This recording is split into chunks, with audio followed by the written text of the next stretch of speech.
बिस्मिल्लाहिर्रहमानिर्रहीम। खातिन हज़रात, मैं हूँ अख्तर अब्बास और आप सबको मेरा सलाम पहुँचे। सवाल बहुत मज़े के हैं और बेला ने कहा कि सर, जब आप अपनी सारी तवानाई शौहर को खुश करने पे लगा दें और वो खुश ना हो तो क्या करें? बेला बच्चे, आपने अगर कोई रखा हुआ है तराजू जो उस तवानाई को तोलता है तो उसमें कोई बाट चेक करें, फ़र्क है। क्योंकि पूरी तवानाई लगी हो तो फिर तो मामला ठीक होता है। लेकिन एक दफ़ा मरहूम इशफाक साहब लाहौर से गुजरांवाला जा रहे थे तो रास्ते में एक जगह उन्होंने देखा कि एक बाबा चारपाई पे बैठा है और पोता करीब खेल रहा है। तो ये इशफाक साहब ने खुद सुनाया और हमने बड़ा मज़े ले लेके सुना। आपने कहा ना मैंने पूरी तवानाई लगाई है। तो वो उतर के गाड़ी रोकी, उन्होंने इसके पास जाए, बाबा जी ने सलाम दिया, बाबा जी ने नाव लस्सी पेश की, साथ बैठ गए। तो पोते ने कहा दादे को, दादा अब पत्थर परा करना है। तो उसने कहा पुत्र पूरा ज़ोर ला। तो पोता गया, जाकर उसने पूरा ज़ोर लगाया, उसको धक्का वक्का दिया। अब कहाँ इतना बड़ा पत्थर और कहाँ वो बच्चा, तो वो नहीं हिला। उसने फिर शिकायत की कि दादा पत्थर नहीं हिल रहा। तो उसने कहा मेरे बच्चे, मेरे पुत्र, तेनू क्या सी, पूरा ज़ोर ला। तो पोते ने कहा पूरा ज़ोर तो लगा रहा हूँ। तो दादे ने कहा ना, पूरा ज़ोर नहीं लाया। जदों पोता दादे नू कहेगा कि दादा आ, दोनों मिलके जोर लगाएंगे तो पूरा जोर लगेगा। दादे और पोते का मिलके, इसको कहते हैं पूरा जोर। तो ये जो आप अपने मियाँ को हटाने पे और हिलाने पे पूरा जोर लगा रहे हो, ये पूरा जोर है नहीं है। आपका तरीका ये होना चाहिए कि अल्लाह को अपने साथ शामिल करें पूरा जोर लगाने पे और फिर जोर लगाइए। अगर मियाँ का बाप भी होगा तो वो भी इस मोहब्बत को महसूस करेगा, उस खिदमत को महसूस करेगा।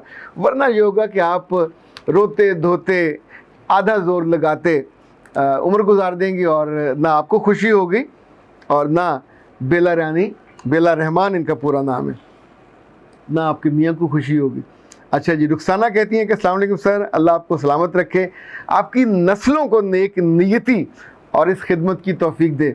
रुखसाना, मेरे बच्चे जीती रहो, तुम्हारे लिए भी सेम के ऊपर दो, यानी वो जो लिखते होते हैं ना, दो की ताकत दो, तो इतनी दुआ आपके लिए भी। जब आप इस तरह की दुआ देते हो तो अंग्रेज़ी में कहते हैं यू मेड माई डे। बहुत उम्दा मोहब्बत भरी दुआ है ये। मिस अंस कहती हैं सर जी, आपने ठीक कहा, मियाँ बीवी का रिश्ता बहुत मुकद्दस होता है। इस रिश्ते की बेइज्जती करने वाले अच्छे ख़ानदान से नहीं होते। जो मैंने झेला है वो मैं अपनी बहू के साथ नहीं होने दूँगी। वाह जी वाह, मज़ा आ गया।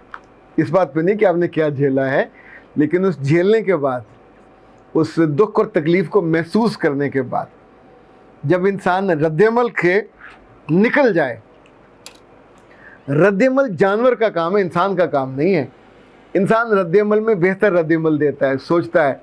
आपने बहुत उम्दगी से कल हमारे फूल की टीम की पुरानी मेंबर आमना से मुलाकात हुई। उनके माशाल्लाह 3 बच्चे हैं, एक बेटे ने हिफ्ज़ कर लिया है और 2 बच्चे वो भी अब बड़े हैं, 10वीं 11वीं में हैं।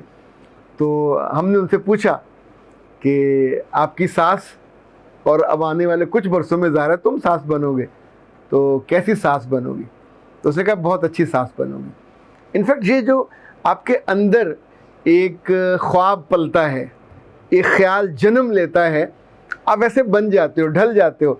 आप कहें आपके मुंह से लफ्ज़ ये निकले कि मैं तो गिन गिन के बदले लूँगी, तो इनफैक्ट आप वाक़तन गिन गिन के बदले लेंगी।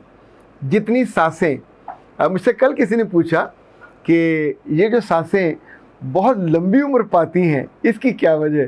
तो मैंने हंसते हुए कहा क्या उस सास का मियाँ फौत तो नहीं हो गया हुआ? तो उसने कहा आपको कैसे पता? तो मैंने कहा अजीब सी स्टडी है ये कि मैंने जितनी ख़वातीन देखी हैं जिनके मियाँ फौत हो चुके हों, तो आमतौर पे उनकी उम्र लंबी होती है, आम ख़वातीन से लंबी होती है। उसकी रीज़न मुमकिन है ये हो कि ऊपर बोझ ही कोई नहीं होता, मियाँ की डांट डपट, मियाँ का खिदमत और वो जिसकी केयर करना और सुड़ना कुड़ना। तो जब आपके अंदर वो वाली कैफियत नहीं है तो बेटे तब तक बड़े हो चुके होते हैं, बेटे नखरे उठाते हैं, बहुएं खिदमत करती हैं। तो किसका दिल करता है कि इतनी शानदार, आसानी वाली और मज़े की زندگی، اور وہ بھی کوالٹی ظاہر بڑھ جاتی ہے میاں کے جانے کے بعد. عام طور پہ جب بچے بڑے ہو جائیں تو گھر بدل جاتا ہے، زندگی کے اور بہت سارے فیوز و برکات آ جاتے ہیں. تو ایسے میں ان خواتین کی عمر لمبی ہو جاتی ہے، پر ان کے ظلم اور ستم کا جو دائرہ ہے وہ بھی وسیع ہو جاتا ہے. یہ برا ہے. مجھے عمر لمبی ہونے پہ مجھے کوئی اعتراض نہیں ہے، لیکن یہ جو آپ اپنے ظلم کی تھاپیوں پہ اپنی بہوؤں کو رکھ لیتے ہو، یہ بہت زیادتی ہے. یقین مانیے کل اللہ نے کھڑا کر کے، اللہ جانے وہ کان پکڑا دے یا کیا کہے، وہ کہے کہ میں نے تمہاری عمر لمبی کی، تمہیں ساری نعمتیں دیں، تمہیں بیٹے دیے، اور تم نے دوسروں کی بیٹیوں کی زندگیاں تنگ کر دی. تو میں موجودہ ساسوں سے تو لٹرلی کچھ نہیں کہتا، پتہ نہیں ان کے دل بند ہیں، یہ کیا معاملہ ہے، لیکن جنہوں نے ابھی بننا ہے ان سے مجھے بہت گوڑی اور گاڑی امید ہے کہ انشاءاللہ ہمارے بڑھاپے میں، ہمارے بچوں کی عمر میں جب ہم نہیں ہوں گے تو اس کے بعد کی جو اگلی دنیا ہے شاید اس میں کوئی ظلم و ستم کم ہو ان بیچاری بچیوں پہ جو اپنے گھروں میں ہوتی ہیں اور پسی رہتی ہیں. وہ کہتی ہیں اتنی میں نے خدمت کی ہے، اتنا ظلم جھیلا ہے. اب یہ ایسا ہی سمجھیں جیسے آپ کے پہاڑ کندھے پہ کسی نے پہاڑ رکھ دیا ہو تو اٹھائے نہیں اٹھتا. وہ پھر اس طرح کا تنگ آ کے بندہ بات کہتا ہے. صفیہ بانو کہتی ہیں سر فیس رولر کو فریج میں کتنا ٹائم رکھنا ہے؟ میرے بچے اس رولر سے پوچھ لینا تھا، آپ کو بتا دیتا. جب اس کی باں ہو جاتی، بھئی پتھر کا ہے کہاں ہے، پتھر کا ہے. اس غریب کے بچے کو جتنی دیر بھی رکھو گے اس نے برف تو بننا نہیں ہے، ٹھنڈا ٹھاری ہونا ہے. تو ٹھنڈا کر کے آپ نے مزے لینے ہیں تاکہ آپ کی جلد کو اس کی ٹھنڈک محسوس ہو. تو جتنی دیر یہ ٹھنڈا رہے. سیرم ہاتھ سے لگا سکتے ہو، لیکن اس کے لگانے سے 10 گنا اس کی تاثیر بڑھ جاتی ہے. اسی طور پہ جب آپ ماسک لگانے کے بعد آپ کا چہرہ سافٹ ہوتا ہے، وہاں بھی استعمال کریں، آپ کو بہت مزہ آئے گا.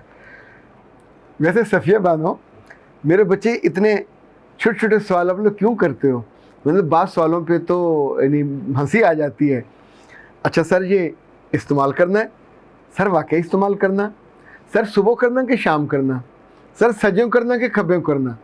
اب ایسے ایسے یعنی لا یعنی اور irrelevant سوال ہوتے ہیں کہ آپ اس وقت سر پکڑ کے بیٹھ جاتے ہیں کہ اس اللہ کی بندی جس کے ساتھ یہ بیاہی جائے گی وہ تو غریب کا بچہ کسی جلدی ہی سائیکیٹرسٹ کے پاس جائے گا، سائیکالوجسٹ کے پاس جائے گا، کیونکہ ایسے سوال سن کے بندہ پھر نارمل رہ نہیں سکتا. اختر عباس کو اجازت دیجیے. السلام علیکم.